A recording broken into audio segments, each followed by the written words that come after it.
তারেক রহমানের ৩১ দফা বাস্তবায়নের জন্য ধানের শীষ ভোট চেয়ে পিরোজপুরের তৃণমূল মানুষের দাঁড়ে দাঁড়িয়ে ঘুরছেন কেন্দ্রীয় স্বেচ্ছাসেবক দলের কৃষি বিষয়ক সম্পাদক আলাউদ্দিন খান। শনিবার পিরোজপুরের নাজিরপুর উপজেলার বিভিন্ন ইউনিয়নের ধানের শীষ ভোট চেয়ে ৩১ দফার লিফলেট বিতরণ করেন আলাউদ্দিন। এ সময় তিনি নাজিরপুর উপজেলার শ্রীরামকাঠি সহ একাধিক বাজারে গিয়ে দলের বিভিন্ন পর্যায়ের নেতাকর্মীদের সাথে মতবিনিময় করেন এবং জনসাধারণের মাঝে ৩১ দফার লিফলেট বিতরণ করেন। আলাউদ্দিন খান জানান, আমরা জনাব তারেক রহমানের নেতৃত্বে ৩১ দফা কর্মসূচি সফলভাবে বাস্তবায়নের জন্য শহর গ্রাম সকল এলাকায় পৌঁছাবো। বিএনপি যদি আমাকে ধানের শীষ প্রতীক নিয়ে পিরোজপুর ১ আসনের মনোনয়ন দেন, তাহলে আমি জাতীয়তাবাদী আদর্শকে সামনে রেখে পিরোজপুর ১কে একটি মডেল জেলা রূপে প্রতিষ্ঠা করব।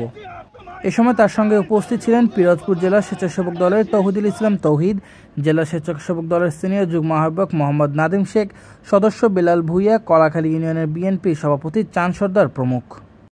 এ সময় পৌর স্বেচ্ছাসেবক দল, উপজেলা স্বেচ্ছাসেবক দল, জেলা স্বেচ্ছাসেবক দলের ও উপজেলার বিএনপির অনেক নেতাকর্মী উপস্থিত ছিলেন।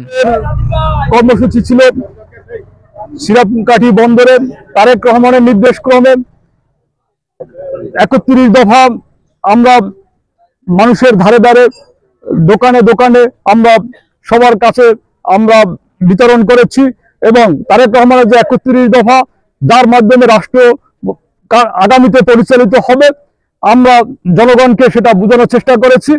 এই ৩১ দফার আলোকে আগামী রাষ্ট্র পরিচালনা হবে, এটা তারেক রহমানের আমাদের মানুষের কাছে ধারে ধারে যেতে বলেছেন এবং এই ৩১ দফা সবার মাঝে বিতরণ করতে বলেছেন। আমরা এরই আলোকে আমরা শ্রীরামকাঠি বন্দরে আজকে ৩১ দফা বিতরণ করেছি। জনগণ স্বতঃস্ফূর্তভাবে আমাদের সাথে ছিল।